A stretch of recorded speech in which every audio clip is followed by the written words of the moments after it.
پیشی دی گووندستان بو گووندستان سال 2002 درکت جناف وشان کوچرنامه داویه نه؟ کوچنامه داویه بری چنده که درکت و مرنجی دی درکت بو بری سال 2006 اف kurta çirokin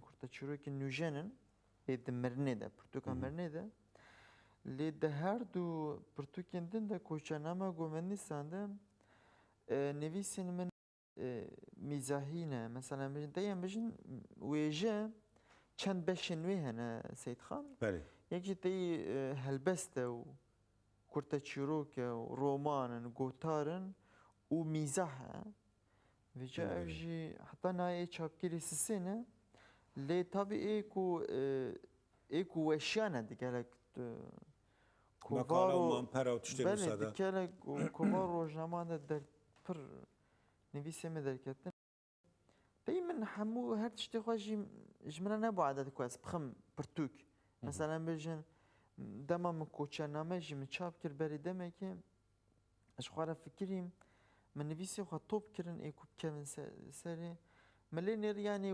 wê pirtûk ku min giş meqaleyên xwe bixistin biya 1000 rûpel yani bijin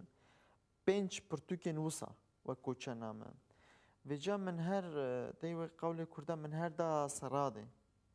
min her wê meselê paland nivîsên xwe bijare min xistnê çend kes ku temaya wan ji hev dû bigirin û bikaribin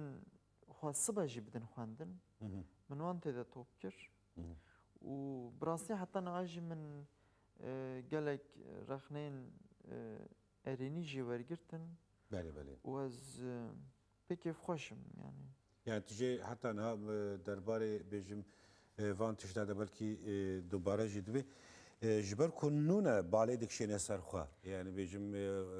pêşe nû pêşeyekî binivîskîn nû tîpekî nû dikeve nava civaka Kurd de ev dila